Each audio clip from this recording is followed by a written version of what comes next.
Hi, today we're talking about common interview questions. While there's no way to anticipate exactly what interview questions you will be asked during a job interview, there are many common interview questions or families of questions you can prepare for. Today we'll talk about strategies for preparing for some of the more common types of questions you may encounter during an interview. First, remember to brainstorm glory stories in advance. The great thing about having a few stories ready to go is that they can be adapted to fit different questions. For example, you could likely make a story about teamwork also work as a story about creativity or leadership. Throughout the interview, try to use stories as often as appropriate, even if they don't specifically ask for one. Rather than just saying, well, take my word for it, I'm great at this, I swear, stories help show your point. I have asked students to tell me about your leadership, for example, and I have literally received the response of, oh, it's good. How does that answer compare to a response more like, well, as a leader, I try to lead by example. Let me tell you about a time when fill in the blank. Stories are also powerful for a few reasons. Number one, they allow your audience to make a decision or judgment about you instead of just taking your word for it. It is human nature to want to find out the truth for ourselves and not just believe what someone else says. Stories allow us to make inferences about what you are saying, and we get to decide what our impression is. And isn't it also natural for people to own a decision they came up with on their own much more enthusiastically than a decision they are told they have to accept? Number two, stories often make it easier to believe more about who you are than if you just told us. For example, you could tell us you are a strong leader, but through a brief story, you might also lead us to believe that you are compassionate, funny, creative, and an advocate for others. You don't even have to say any of those words if you choose strong examples. And number three, stories are so much more memorable. I've participated in thousands of interviews and I don't remember hardly anything about any of those interviews. But there are still a few stories I remember very clearly. And stories are just more interesting. So that leads us to one of the most popular types of interview questions, behavioral questions. Behavioral questions are story questions, something along the lines of, tell us about a time when. The intent behind a behavioral question is the interviewer is trying to anticipate future behaviors based on what you have already done in the past. That is often a stronger predictor than just saying what you think you would do. Here are a few examples. Tell us about a time when a patient yelled at you. Give an example of a project you successfully completed. Have you ever had to advocate for someone else? How have you handled stress in the past? When was a time you disagreed with a supervisor and how did you handle it? Also keep in mind a story should be a brief illustration of what you have done. Remember the keyword brief. It should be concise. When asked a behavioral question, make sure you actually tell a story. Many people make the mistake of saying something like, well, here's what I would do. This is not what the interviewers are looking for. It is easy to just parrot what the right approach would be. Instead, the interviewer wants your history, evidence that this is a common approach for you. So tell a specific story, not, well, this happens all the time and here's how I always deal with it. Instead, I have found generic stories are not very helpful. Choose to focus on this one time, which usually makes it easier for you to cover the important information the interviewers are looking for. So what is the most important information? What you did and what was the result? Did your actions work? If so, it helps illustrate your competency. Sometimes things don't go as planned. So what did you learn from it? What was the takeaway from this experience? And keep in mind, stories don't have to be epic to be effective. Even typical everyday interactions and problems can have great takeaways and results. When considering what to include in an answer to an interview question, it can be helpful to consider What is the purpose of this question as a guide? I was once asked what an employer had asked me to do that was unethical. I was young and dumb and just replied, well, that's never happened to me.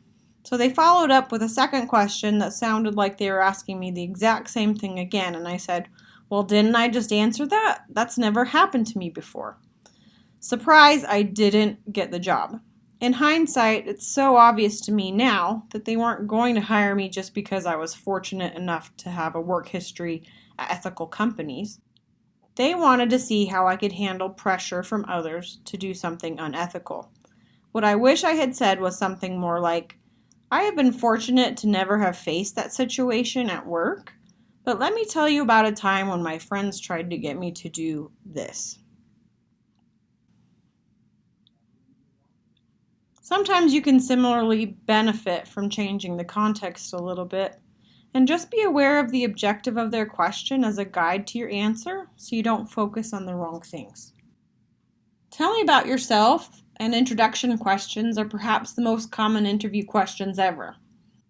And they are misleadingly hard to answer.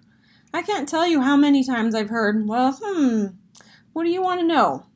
That's a terrible answer, by the way. Because you know you'll have the opportunity to introduce yourself in any interview, prepare for it. This is your second first impression. Now, you already had one with your handshake, so this is your first impression of your fit with the company. Likely they will have decided if they want you by the end of your answer to this one question, and they probably won't change their mind based on the rest of your answers later. So, what do they really want to know? Let's think about the purpose of this question. Do they really care about all the snowboarding you like to do and that you're an avid classic Western reader? Probably not. What they want to know is, why do we care that you're here? This is your sales pitch, so plan to tell them what you need them to know about you to have a strong impression of you and your abilities and potential. It's a quick overview of what they can expect to learn more about during the rest of your interview. It's kind of like the introduction of a paper. This is what I plan to prove to you as we continue. Here's a brief example of how I answered this question when I applied for my role at Rocky Mountain University. Hi, I'm Amber. If you're looking for an innovator for this position, I'm your person. I have nearly 13 years of experience in higher education, primarily focused on career development. In my former role at BYU, the Associate Vice President over advising gave me the highest raise of any advisor on campus as a direct result of the new reapplicant boot camp I spearheaded to assist students and alumni who needed help to reapply to professional school. During my tenure at BYU, I also developed a mock interview program, created a student employee training program, streamlined 5 clubs, and independently led an annual application conference. Keep in mind during your preparations, you shouldn't memorize anything. It sounds robotic, but do have a few key ideas of what you want them to know about you. And at the end of your answer, if you want to make yourself interesting and relatable, sure, include something about your hobbies or something interesting, but that should never be your main focus to this question. It's common for interviewers to ask questions about your professional aspirations and ambitions. If you are asked about why you wanted to become a PA, instead of just answering with the stereotypical answers of, well, I want to help people and I like science and medicine, show them. Consider telling them your story. Think past, present, future, or rather, what in your past put you on this path? How does what you've been doing, that is PA school, confirmed that this is the right fit for you, and what do you hope to contribute in the future? If you're asked what qualifies you or what is your experience, give specific examples of your exposure and involvement. If you don't have specific experience in an area, be honest, but talk about your transferable skills, your enthusiasm for learning, etc. You should be able to prep a strong answer in advance about why you are uniquely the best person, even if you are brand new. You could even change that into a strength by saying something like, it is true I have never worked in rheumatology, but I have the basic clinical skills and bedside manner to succeed in this role. Plus, I don't have any bad habits, and I am ready to be trained exactly the way you need me to be. Many people often make the mistake of avoiding talk about the details in their application because they fear that they already know that about me, or I don't want to be repetitive. That's a huge mistake because that's the information the interview is probably hoping to hear more about. I once interviewed a former student employee for a permanent position in our office. I gave him great reviews because I knew his history. But the other people on the hiring committee didn't know him and were like, Amber, how did you come to this opinion about this person? He has no related experience.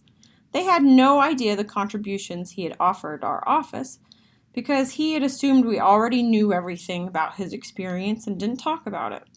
Instead, I wish he had said, let me review some of the contributions I have made to this office and how that makes me the best fit for this position. Expect to be asked, why do you want to work here? This question can be very misleading because it sounds like they're asking about your priorities, but not so. The important thing to understand about this type of question is that it isn't about you, it's actually about them. Pretend they're just saying, what do you know and admire about us?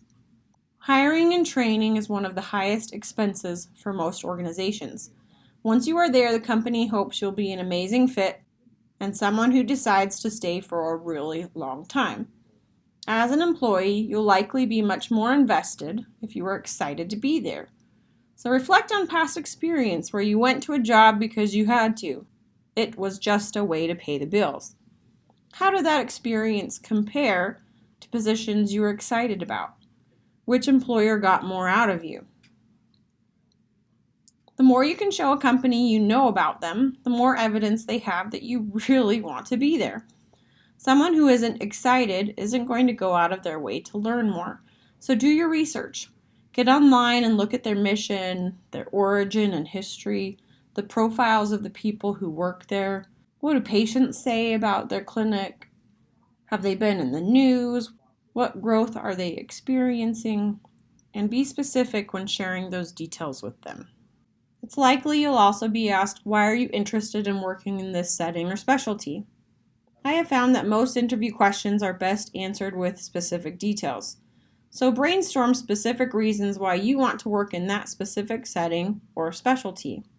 Again, they're looking for long-term prospects, and if they get the sense that this is just a first job to start paying the bills instead of a setting you are passionate about, they'll go with the person who seems to really want to be there. Research the specialty you are interviewing for. Know specific details. Maybe even learn about some of the cutting-edge technology or evidence-based practices. Also consider what you uniquely have to offer that setting. Compare an answer like, I really just like kids, to the example on the slide. During my pediatric clinical rotation, it became clear to me how vulnerable pediatric patients can be. Many of them cannot even communicate what is wrong, and there's the extra dynamic of working with parents. I think this is a special group of patients that especially need advocates. I'm especially interested in preventive care and patient education, particularly in areas like nutrition, exercise, and vaccinations. I am confident I can connect with this patient group to offer care that families can value and trust. It is common for interviewers to ask about strengths, so certainly be prepared to discuss those. But the weakness question is one of the scariest questions of all. You may not be asked it, but you should always be prepared for it. It is certainly not a question that is safe to leave for an impromptu answer. People always ask me, Amber, so why do they even ask this question anyway? Here are my hypotheses. First, they want to see how you handle it. Are you able to sincerely identify and share a weakness? Do you have the ability to evaluate yourself and be honest? Number two, it can also be a great way to root out red flags. You'd be surprised what people will say. I've been in several situations where I have thought to myself, wow, I'm grateful for your honesty, but now I know I can't choose you. One time a guy told me, in groups I always pretend to be a team player, but in the end, I always just do what I want to do anyway. Or, I'm never on time. And that was for a job where we needed her to open up the office in the morning. Now, I will admit up front that I have a lot of bias about how to answer this question. My strong opinions come from hearing so many people answer this question. So let's talk about how to appropriately answer the weakness question. There are two common interview strategies for this question. First is to share a weakness and turn it into a strength. Personally, I hate this advice. It seems insincere to me. If your weakness is actually a strength, then you didn't actually answer my question honestly. Second, you can talk about how you're working on your weakness. This is a strategy I've seen work pretty well, but it's still not my favorite approach. And please, for your own good, don't ever say you are a perfectionist or that you care too much. Those answers are so overdone because people think they are safe. They aren't. Have you ever actually worked with a perfectionist? I have, and they are often control freaks and hard to work with. And if you care too much, you may not have professional boundaries, or you may internalize things too much and become depressed. So my favorite approach, and you can decide if you agree with it, is to choose something real. Something honest but not so revealing that you seem risky. Personally, my favorites are personality quirks or habits. The sort of thing you'll never stop doing, but aren't that big of a deal or a deal breaker. For me, I like to use interrupting or mumbling. Second, typically I found that the more people say about their weakness, the worse it gets. It's like people often try to prove their insincere weakness is actually legit, or their real weakness really isn't that bad. Either way, the explanation often gets worse as they nervously talk. So be brief. You don't need a story or an example. Just tell them what the weakness is and shut up. For example, for my mumbling problem, I might just say something like, I have struggled with mumbling my whole life. There's no additional explanation needed. Now, sometimes people say to me, okay, Amber, but won't they think I'm being insincere with a weakness like that? To that I say, if you are sharing a weakness that you feel like they can call you out on, then you haven't chosen the right weakness. If someone ever said to me, mumbling, Amber? Seriously? I could confidently say something like, mumbling may seem small to you, but no matter how hard I consciously try to enunciate, I still have moments when I don't speak clearly. You may be asked questions that are designed to help the interviewers identify your unique contributions and fit. Could be questions like, what do you want us to remember about you? Is there anything else you need us to know? Or why should we choose you? Most candidates are tempted to answer with a list of characteristics. It's kind of like they're thinking, oh, well, here's my chance to really impress them. Don't do that. They won't remember, I promise you. Instead, go for depth instead of breadth. I suggest to start with just choosing one thing, maybe two. It doesn't have to be epically unique. Just look at the patterns of your behavior. What do you typically offer that others maybe don't? What do you do especially well? What contributions can you make for them? One of my most memorable answers I have ever heard for this question was, I smile a lot. As simple as that is, by the end of her answer, I was like, well, by Jove, you're right. We do need someone who smiles a lot around here. Next, tell them what the specific contribution is. Then back it up with proof. Show them you have done this in the past and that it has already offered a benefit to someone else. And lastly, the takeaway is that because you have already done this in the past, they can expect you to do the same for them. Sometimes you may be asked ethical style questions. The most common type of ethical question is, what would you do? This is where you are given an ethical situation and asked how you would respond. There is no way to prepare for this type of question because there are too many possible scenarios, but here are a few tips. If you don't know something, don't pretend that you do, but also don't just say, well, I don't know. You might instead approach it like, I'm not really sure the standard practice for this issue or case, so the first thing I would do would be to consult with my supervising physician and do some research. You could follow up with something like, but from my limited understanding right now, here's how I think I might approach this issue. Also, don't jump to conclusions. Think about what questions you would ask and ask them out loud. You can even say that. I'm not sure I have enough information to know how I would handle this.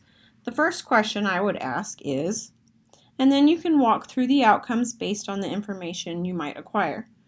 Let's consider the following scenario. Your pregnant patient calls to tell you she is no longer coming in to see you. How would you handle it? Again, instead of just jumping straight into our assumptions of what is going on, let's pause and think out loud a bit. We might say something like, well, that would be very concerning to me, but I'm not sure I have enough information to know how I would handle that. The first thing I would need to know is why. Perhaps she is moving and will be going to another provider. Maybe she has lost her insurance. If that's the case, here's how I might approach that. Perhaps she has new hours at her job, etc., etc. And you can talk through how you would deal with each issue or potential reason for not coming back to you. Sometimes you'll get asked questions that just seem really random. I've heard things like, if you were a tree, what would you be? Or the spirit animal question. What book have you read recently is really common. I think the important thing to think about for random questions is just what's the purpose. I think they're trying to get to know you, so be real and be yourself. They might even just be trying to see how you react or to try to make a personal connection with you. Keep in mind, not every answer can and should be related to medicine. So they might say, what's your favorite book? Instead of saying something about your favorite medical textbook, be real and tell them, here's the most recent novel I read. And remember, the why is the most important part of this question because that shows who you are, what your values are, why it's important. And that's what really helps them see your personality. And again, never leave an interview without preparing questions to ask them. This is your chance to ensure you will be a good fit and that you actually want to work there. You can even write your questions down and say something like, I prepared a few questions. Do you mind if I take notes? Not all PA jobs are ideal, so try to figure out what you will want in order to be happy. Specifically think about who your supervisor will be. Have they worked with a PA before? Do they already have PAs on their team? What does that relationship actually look like? How accessible are they? What do they see a PA's role to be? How much autonomy will you have? What will the training process look like? What would their staff say about how the physician treats them? How many patients will you be expected to see in a day? Maybe even just trying to figure out what the priority of the office is. Are they focused more on making money or serving patients? Ask questions that will help you, but also be sure to do so in a tactful and non-confrontational way. Other things that you might want to review before you go to an interview could include your career goals and aspirations. Questions like, where do you see yourself in 5 or 10 years? What are your plans? You could talk about what you like, what you don't like about the profession or a specialty. Your patient care philosophy, current events in healthcare, your opinion on some of the local legislation of the PA profession. You could review your experience and background. And remember, you don't have to only talk about medical experiences. Use the best example or story for each question you answer, not just using something that's related to medicine. And a few other tips to consider. Some common pitfalls include rambling or lacking purpose in what you're saying, or talking just to talk. Sometimes I've listened to people during interviews and thought, what is the purpose of what they're talking about? Are they even answering the question? Avoid saying bad things about people or complaining, even if they ask you, hey, what's something you didn't like about your most recent preceptor? Avoid being too vague, and being too brief is perhaps even worse than talking too much. I've had clients and students in the past who've been worried about coming across too cocky, but they're not going to think you're just being humble. They're going to think that's all you have to offer. That concludes today's lecture. I hope that was helpful for you in thinking about some of the ways you might prepare for your next interview. Your homework for this module is to complete the Common Interview Questions workbook. Try to keep in mind the things we've talked about as you do so.